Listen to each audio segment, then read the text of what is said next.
Hello students, इस grammar class में आपका स्वागत है। स्टूडेंट्स, हमने पहले वीडियो में पढ़ा था प्रोनाउन। प्रोनाउन क्या होता है, प्रोनाउन की डेफिनेशन जानी थी और उसके काइंड्स। और हमने एक प्रोनाउन पर डिस्कशन किया था, पर्सनल प्रोनाउन। तो सेकंड नंबर पर आता है डेमोन्स्ट्रेटिव प्रोनाउन। तो आगे हम सेकंड नंबर डिस्कस करेंगे। नंबर 2 देखिए, डेमोन्स्ट्रेटिव प्रोनाउन, संकेतवाचक सर्वनाम। अब जान लेते हैं ये संकेतवाचक सर्वनाम क्या होता है। जो प्रोनाउन व्यक्तियों अथवा वस्तुओं की ओर संकेत करते हैं वे डेमोन्स्ट्रेटिव प्रोनाउन कहलाते हैं। अब संकेत कैसे करते हैं, जैसे दिस, दैट, यह, वह, ये, वो। अब कुछ एग्जाम्पल देख लेंगे, जैसे दिस इज़ माई हाउस, यह मेरा घर है। दोज आर योर बुक्स, वो तुम्हारी पुस्तकें हैं। अब student, this, that, these, those, इस प्रकार के मुख्य प्रोनाउंस हैं। अब ये भी देख लेते हैं कि दिस कहाँ यूज होता है, दैट कहाँ यूज होता है। दिस होता है स्टूडेंट यह, यानी पास की वस्तु, सिंगुलर के लिए यूज़ होता है। यह एक वस्तु के लिए, जैसे दिस इज़ माई बुक, यह मेरी पुस्तक है। दैट इज़ माई बुक, वह मेरी पुस्तक है। या दैट इज़ यूज होगा दूरी के लिए। अब ऐसे ही दिस का प्लूरल कैसे करेंगे, पास के लिए दिस को दीज में बदल देंगे, यानी कि ये, दीज आर माई बुक्स लिख देंगे, ये मेरी पुस्तकें हैं। दूरी के लिए क्या कहेंगे, दोज आर माई बुक्स, वो मेरी पुस्तकें हैं। चलिए आगे देख लेते हैं। जब ये शब्द अकेले आते हैं और इनके साथ कोई नाउन नहीं होता है, तब ये क्या कहलाते हैं, तब ये डेमोन्स्ट्रेटिव प्रोनाउन कहलाएंगे। लेकिन स्टूडेंट, जब इनके साथ कोई नाउन आ जाता है तो ये प्रोनाउन नहीं रह जाते हैं, तो ये एडजेक्टिव में बदल जाते हैं। अब आगे हम देख लेंगे कि ये एडजेक्टिव में कैसे बदल जाते हैं। कुछ एग्जाम्पल लेंगे, जैसे दिस इज़ गुड बुक। अब दिस के बाद क्या आया है, हेल्पिंग वर्ब आया है। गुड, अच्छी पुस्तक, यह अच्छी पुस्तक है। तो ये तो होगा हमारा डेमोन्स्ट्रेटिव प्रोनाउन। लेकिन इसी को देखिए थोड़ा रूप बदल कर, this book is good. This के तुरंत बाद नाउन आ गया, यानी कि बुक इज़ गुड, यह पुस्तक अच्छी है। तो इसमें ये प्रोनाउन नहीं रह जाएगा, ये एडजेक्टिव हो जाएगा, क्योंकि वो बुक की विशेषता बताने लगा। आगे एडजेक्टिव भी पढ़ेंगे स्टूडेंट, पर अभी ये पढ़ लेते हैं। नेक्स्ट देखते हैं, दीज आर माई चेयर्स, यह मेरी कुर्सियाँ हैं। तो ये हो गया डेमोन्स्ट्रेटिव प्रोनाउन। एंड इसी का रूप बदल देंगे, जैसे दीज चेयर्स आर माइन, यह कुर्सियाँ मेरी हैं। तो ये यहाँ एडजेक्टिव हो जाएगा। तो स्टूडेंट, आपकी समझ में आ गया होगा कि डेमोन्स्ट्रेटिव प्रोनाउन क्या होता है, इंडिकेशन, यानी कि जो हमें संकेत देता है वो हमारा क्या होता है, वो हमारा होता है डेमोन्स्ट्रेटिव प्रोनाउन। अब नेक्स्ट नंबर पढ़ते हैं इंट्रोगेटिव प्रोनाउन, यानी कि प्रश्नवाचक सर्वनाम। अब स्टूडेंट, इंट्रोगेटिव वर्ड्स कौन से होते हैं वो आप जानते होंगे, व्हाट, क्या, क्यों, कैसे, कौन सा, किसको, ये सारे हमारे प्रश्नवाचक शब्द होते हैं। जो प्रोनाउन प्रश्न पूछने के लिए आते हैं, जो प्रोनाउन प्रश्न पूछने के लिए प्रयोग करेंगे वो इंट्रोगेटिव प्रोनाउंस कहलाते हैं।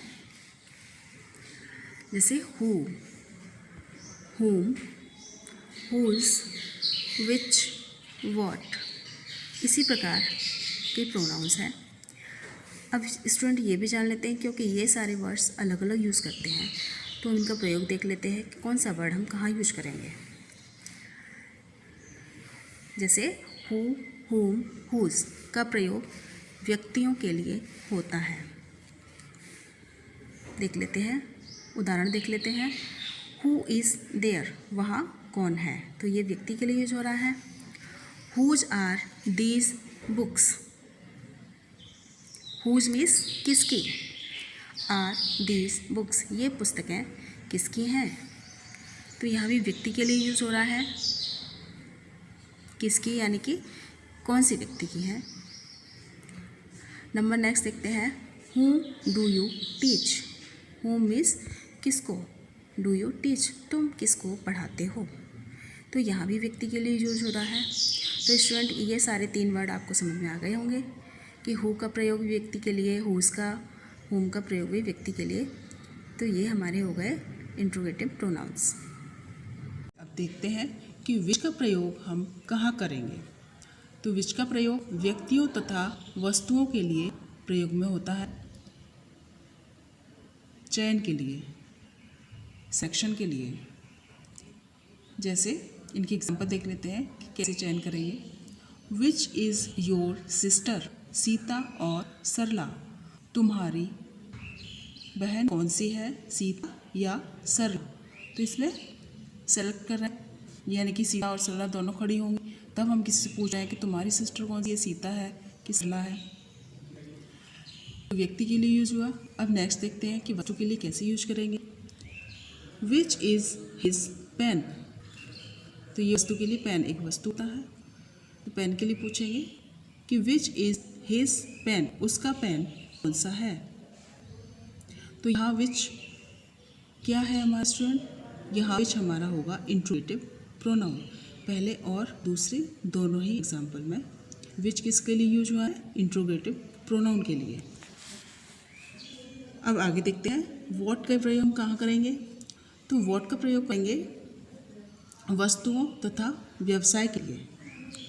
वॉट का प्रयोग कहाँ होता है, वस्तुओं तथा व्यवसाय के लिए। जैसे एग्जाम्पल देखते हैं, वॉट डू यू वॉन्ट, तुम क्या चाहते हो। जैसे पूछते हैं ना किसी से, what do you want, what do you want, तुम्हें क्या चाहिए, तो क्या चाहते हो।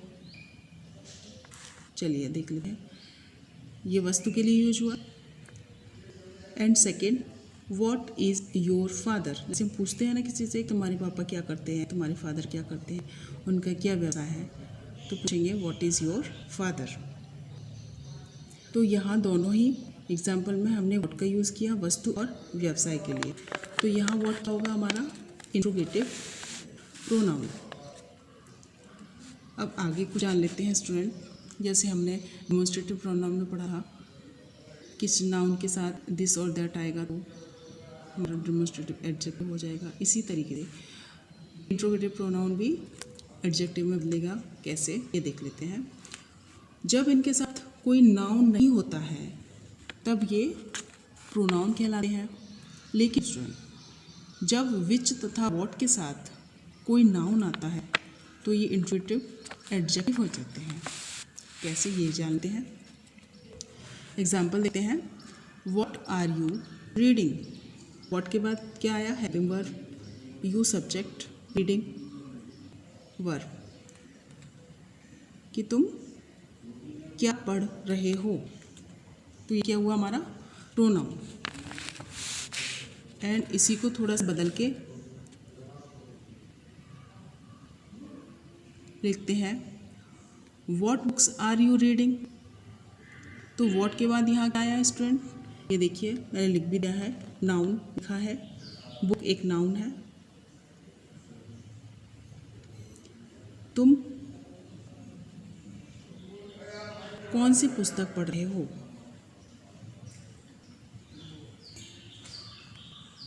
तो ये क्या होगा स्टूडेंट, ये हमारा एडजेक्टिव हो जाएगा।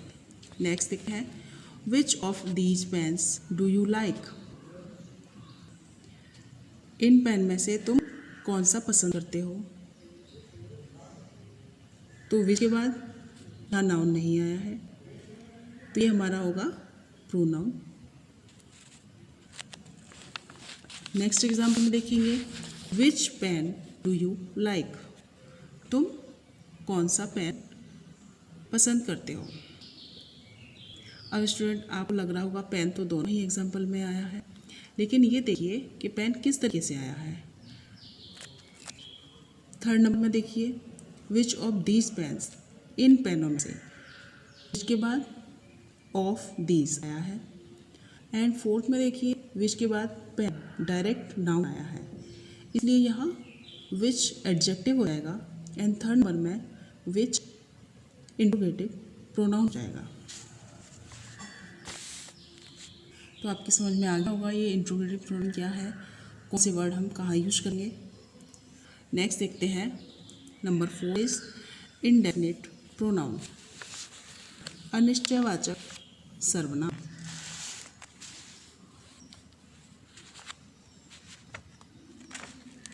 अनिश्चयवाचक सर्वनाम क्या होता है?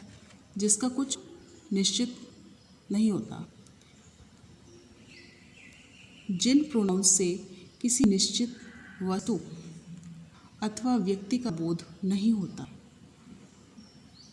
वो क्या कहलाएगा? वो हमारा इंडेफिनिट प्रोनाउन कहलाएगा। जैसे कोई, कोई आया है, इस तरीके के वर्ड यूज होते हैं। चलिए इनके कुछ वर्ड्स देख लेते हैं।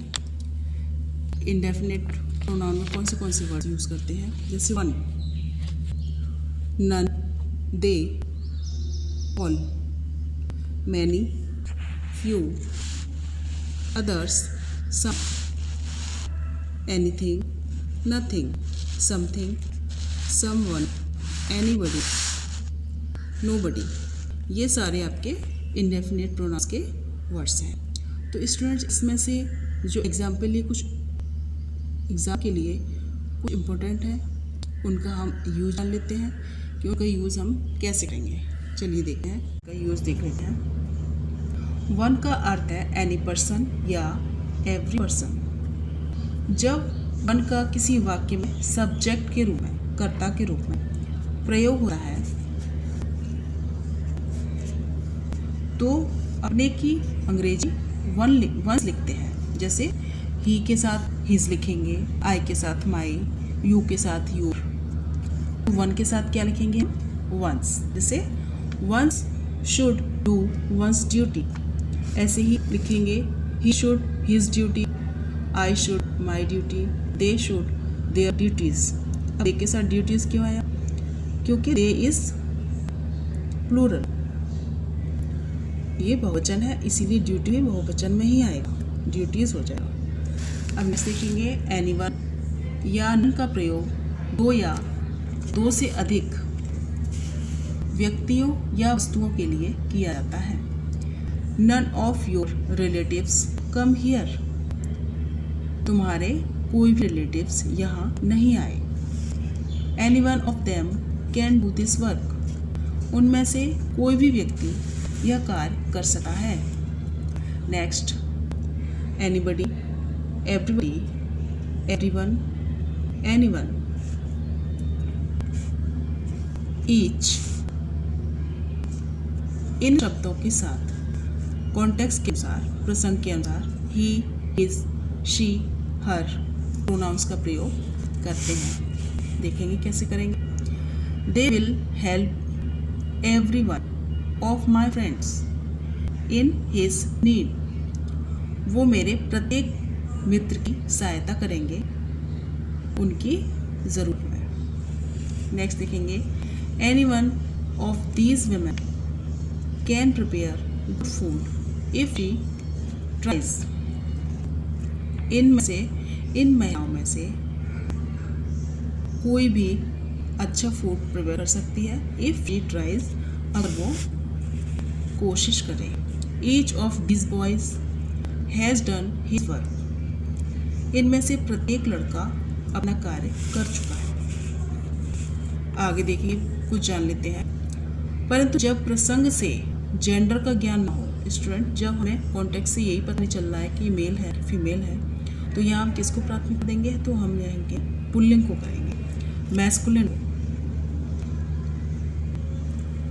तो हम मैस्कुलिन जेंडर यूज करेंगे। जैसे anyone can do his work if he tries, कोई भी यह कार्य कर सकता है इफ ही ट्राइज, या इफ शी ट्राइज नहीं करेंगे, इफ ही ट्राइज, अगर वह कोशिश करे। ऐसे ही each must do his best, प्रत्येक को अपना अच्छी कोशिश करनी चाहिए। सम का प्रयोग एफर्मेटिव तथा एनी का प्रयोग नेगेटिव और इंट्रोगेटिव में होता है। जैसे सम वर किल्ड बाय द डिकॉइट्स, इसको हमने एफर्मेटिव में यूज़ किया है। कुछ लोग डकैतों द्वारा मारे गए। Next, we did not see any of these boys before, हमने इन लोगों में से पहले किसी को नहीं देखा है, ये नेगेटिव में यूज़ हुआ है। Next, can any of you do this work, क्या तुम में से कोई ये कार्य कर सकता है, इसका यूज हुआ है इंट्रोगेटिव में। तो स्टूडेंट ये थे कुछ एग्जाम्पल। इसके साथ हमारा इंडेफिनिट प्रोनाउन ओवर होता है और अब तक हम 4 प्रोनाउन के बारे में डिस्कस कर चुके हैं। बाकी बचे हुए हम नेक्स्ट वीडियो में नेक्स्ट पार्ट में डिस्कस करेंगे। तब तक के लिए student keep watching this video and like and share. Thank you.